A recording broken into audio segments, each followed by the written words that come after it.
Bismillahirrahmanirrahim yang dimuliakan oleh Allah Subhanahu wa taala.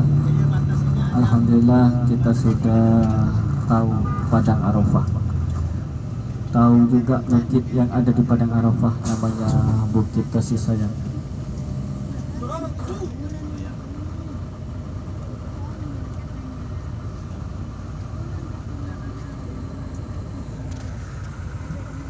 Orang haji itu jalan dari Padang Arafah langsung ke sini. Kenapa?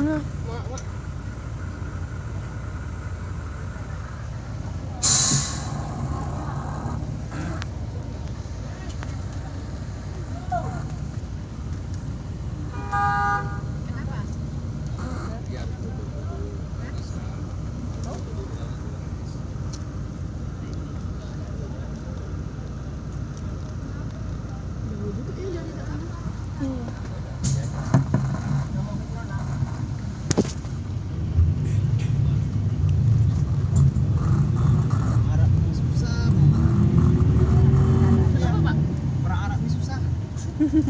Bapak Ibu yang dirahmati Allah Subhanahu wa taala, kita akan melanjutkan perjalanan kita melewati Mina, Padang Arafah. Al-Hajju Arafah. Haji dimulai dari Arafah. Ya.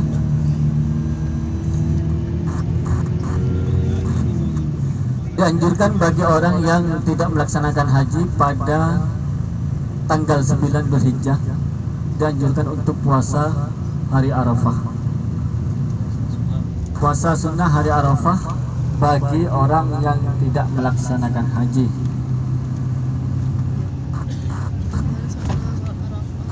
Pahalanya sangat luar biasa. Puasa Arafah kan? Apabila ada orang yang berpuasa di tanggal 9 Dzulhijjah ini, tepatnya hari Arafah, maka dosa tahun sebelumnya, dosa-dosa kecil tahun sebelumnya akan diampuni, dan dosa yang akan datang akan diampuni pula oleh Allah Subhanahu wa taala. Setan merasa iri saat mendengar seperti itu. Sangat gampang banget umatnya Muhammad, katanya. Saya menggoda tiap hari tiap waktu kan. Tetapi umatnya Muhammad cuma puasa 1 hari di hari Arafah, tepatnya puasanya 2 tahun, diampuni oleh Allah. Iri.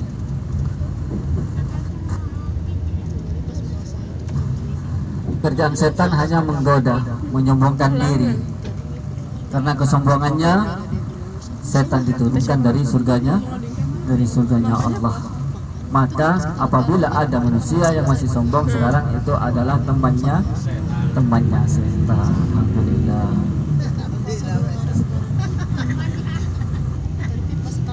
Perbanyaklah bersyukur Bapak Ibu, apapun yang sudah kita miliki, apapun ujian yang kita hadapi, perbanyaklah bersyukur, mintalah jalan kepada Allah. Jangan mengadu kepada manusia, karena manusia tidak bisa apa-apa.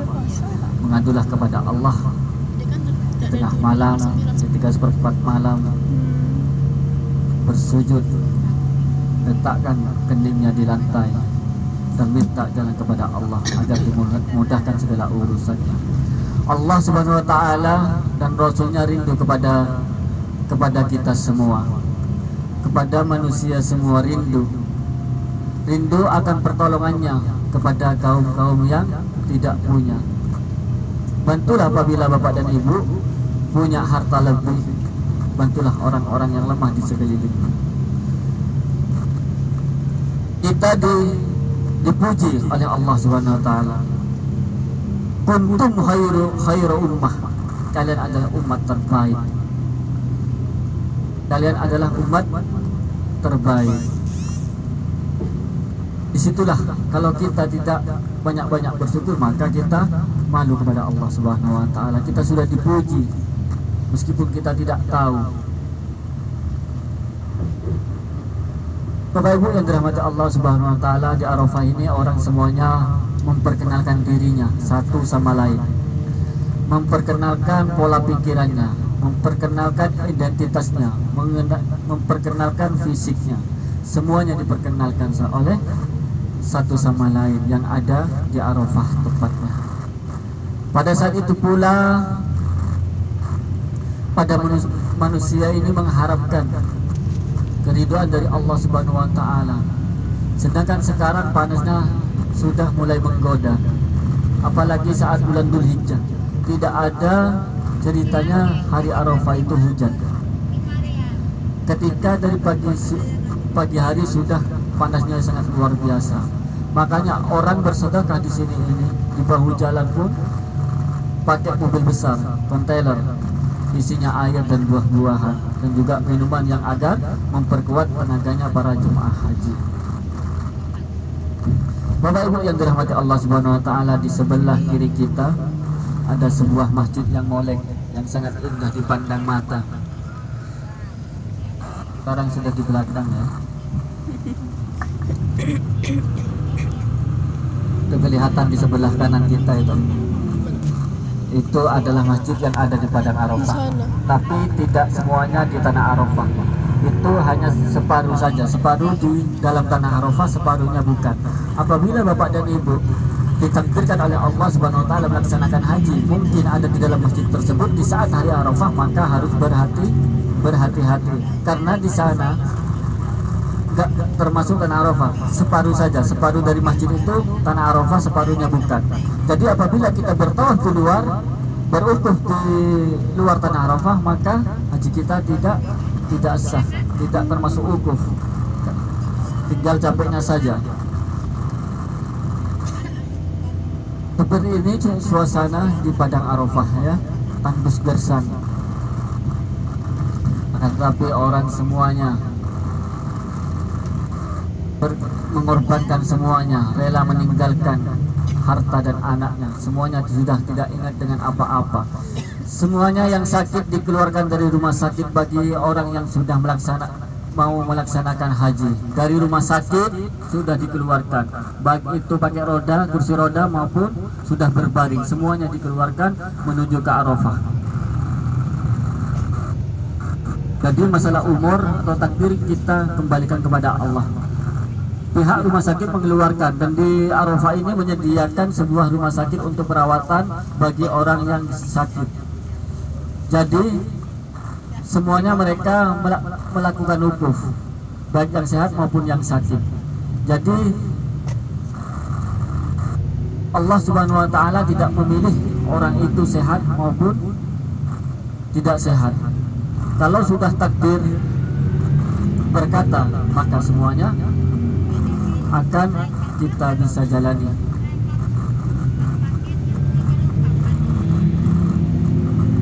Bapak Ibu yang dirahmati Allah Subhanahu wa taala, rute kedua sudah kita kunjungi, tinggal rute yang ketiga. Rute ketiga lalu disambung ke rute yang keempat. Nah, di saat hari Arafah setelah habis asar, mereka berbondong-bondong mempersiapkan dirinya, bersiap-siap semuanya untuk menuju ke Musdalifah. Di Musdalifahnya itulah orang mabit atau menginap, kurang lebih 6 jam di Musdalifah tersebut. Andai kata jalan ini lurus dari Arafah ke Musdalifah, dari Padang Arafah ke Musdalifah, maka tidak terlalu jauh. Karena ini berbelok-belok jalannya, maka terkelihatan jauh. Banyak orang yang memilih berjalan kaki. Akan tetapi pemerintah Arab Saudi sekarang sudah sangat membantu kepada para jemaah haji menyediakan sebuah kereta api yang disediakan oleh pemerintah Arab Saudi. Nanti Bapak dan Ibu bisa lihat di ujung itu yang ada kayak seperti model kemah itu stasiunnya. Ya, kereta listrik yang sudah disediakan pemerintah Arab Saudi. Ya. Ini jalannya Bapak Ibu. Ini jalannya ya.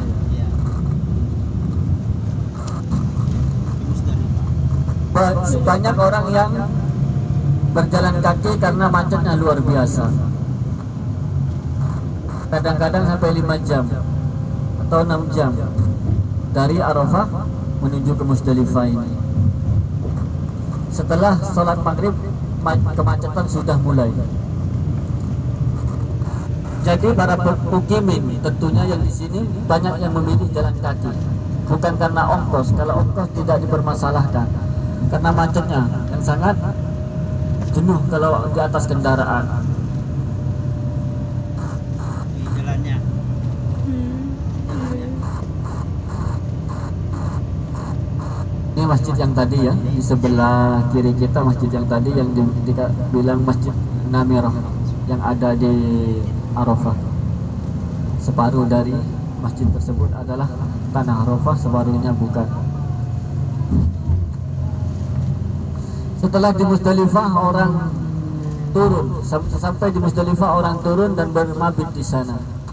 Berkumpul kembali mereka. Setelah jam 12 lewat mereka menuju ke poskonya masing-masing. Sebagian yang dekat dari Mina mereka kembali ke hotel.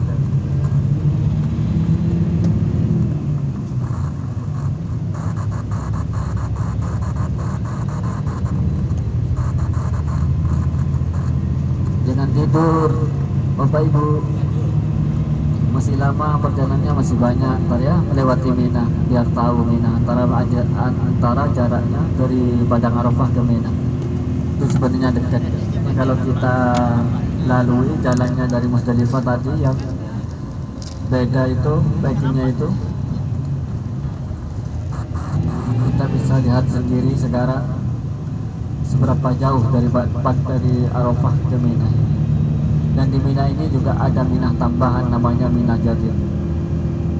Karena Mina yang lama tidak mencukupi fasilitasnya. Jadi ulama sepakat untuk menambahkan Mina baru, namanya atau dikenal Mina Jadir. Bapak Ibu yang dirahmati Allah Subhanahu wa taala, jangan tidur. Sebentar lagi kita akan menyaksikan di sebelah kanan kita di gunung ada sebuah bangunan yang sangat kuno. Bangunan tersebut dibangun oleh seorang yang kaya raya yang ada di Arab Saudi. Ya. Di saat itulah beliau itu melihat para tamu Allah yang melaksanakan haji itu sangat miris karena jauhnya dengan air. Kalau di zaman sekarang sangat mudah, air dan kamar mandinya dekat. Setiap kemah pasti ada kamar mandi dan air. Jadi mudah untuk orang membuang air kecil maupun BAB. Di sebelah kanan kita ini ya, di kaki bukit ini adalah orang perempuan yang membiayai bangunan tersebut. Konon ceritanya dari kota Taif sampai ke Padang Arafah ini, Bandungan semua. Ini Bandungan kuno. Namanya perempuan tersebut adalah Subaidah, Subai air. Jadi dulu di zaman dahulu apabila mau melaksanakan haji, mereka para jemaah mengambil airnya dari sini.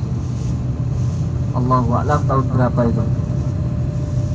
Makanya oleh pemerintah Arab Saudi masih diabadikan sampai sekarang, itu tidak akan pernah dibongkar karena ini adalah sebuah sejarah yang ada di Arab Saudi. Mereka mengorbankan Siti Zubaidah ini memberikan hartanya, mensedekahkan hartanya untuk pembangunan bendungan tersebut. Jadilah seperti ini untuk tamu Allah. Nah, dan di sebelah kiri kita ini adalah jalannya kereta listrik. Bukan kereta api kata Bapak, kereta listrik. Nih, di sebelah kiri ya. Nanti juga ada stasiunnya menuju ke Musdalifah. Jadi setiap di Padang Arafah, Musdalifah, Mina itu ada stasiunnya masing-masing. Tapi itu digunakan pas dari 8 Dzulhijjah yang dioperasikan kereta listrik tersebut. Kalau hari-hari biasa tidak ada. Bentar lagi kita akan memasuki lokasi Musdalifah, di mana Musdalifah ini tempat orang bermabit atau bermalam. Dan juga di Musdalifah ini ada salah satu masjid yang bernama Masjid Masy'aril Haram, yang mana dulu Rasulullah SAW setelah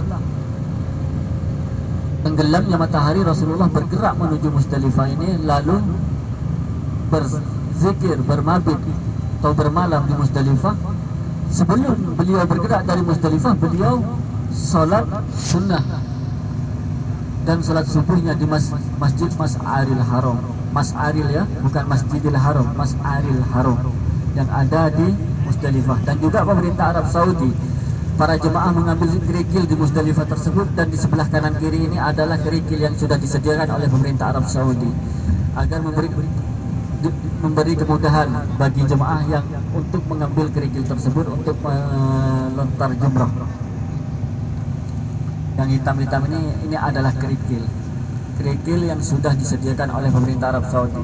Jadi ketika mau masuk 9 Dzulhijjah, kurang lebih 5 hari, ini adalah Masjid Mas'aril Haram yang ada di Musdalifah tersebut.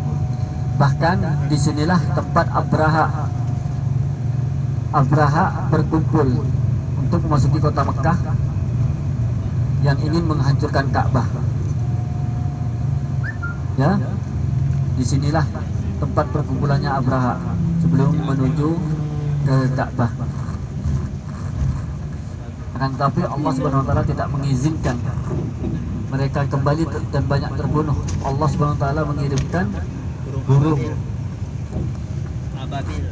ababil, dan burung ababil tersebut membawa sebuah batu dari neraka, sangat panas. Saat itulah mereka banyak goncar-gancir, ada sebagian balik, ada sebagian terbunuh di saat itu.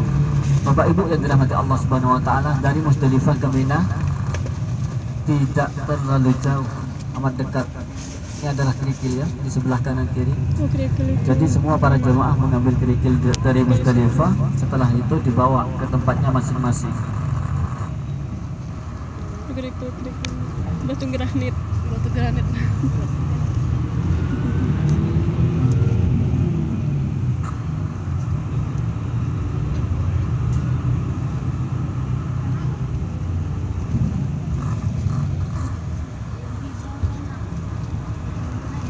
Sebentar lagi kita akan melihat langsung kemah yang ada di Mina tersebut. Kalau kemah di Mina ini tidak dibongkar, beda dengan di Arafah. Kalau di Arafah bongkar pasang, kalau di Mina dibiarin, baik itu Mina Jatim ataupun Mina Jatim. Disinilah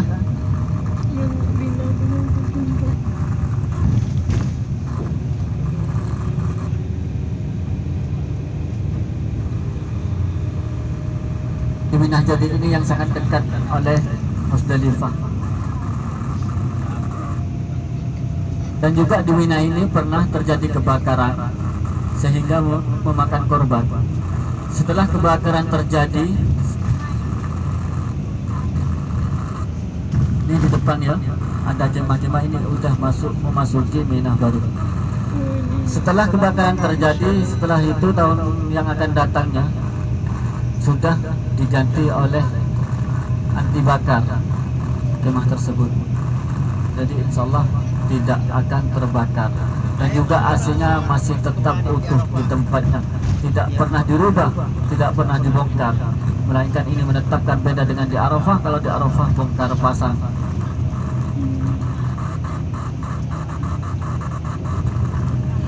Yang tidur dibangunin biar tahu kemahnya ya.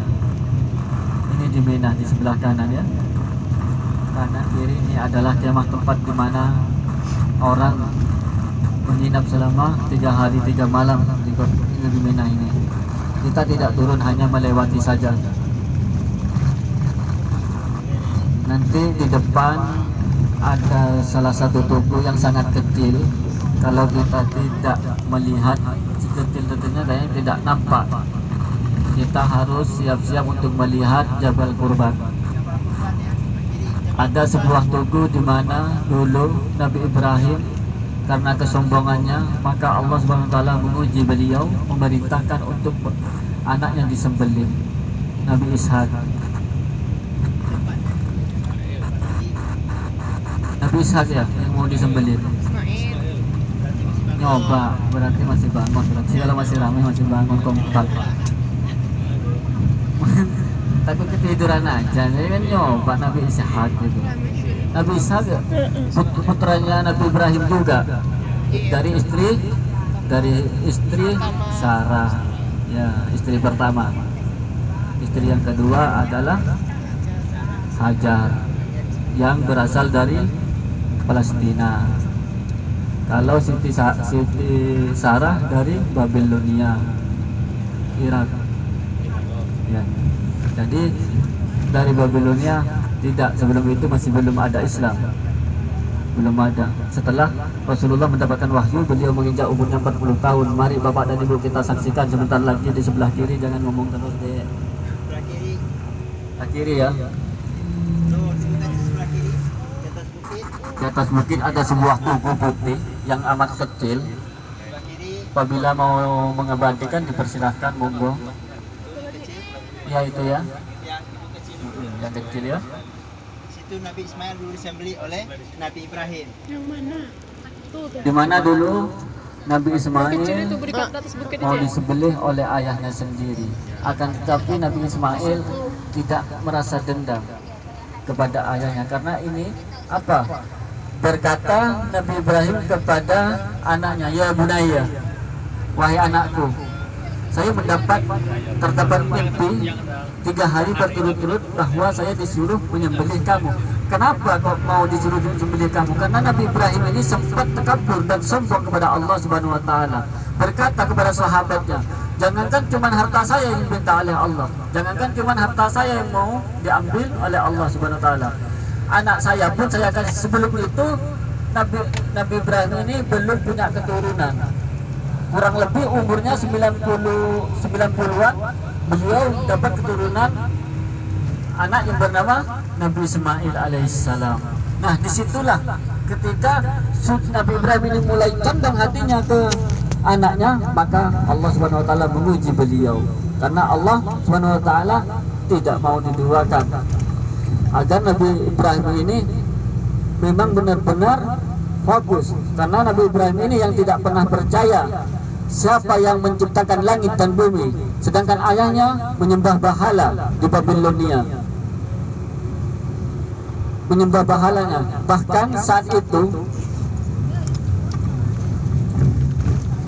di zaman itu, barang siapa yang punya anak laki-laki wajib dibunuh.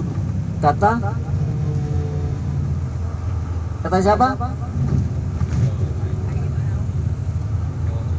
Tahu Bu?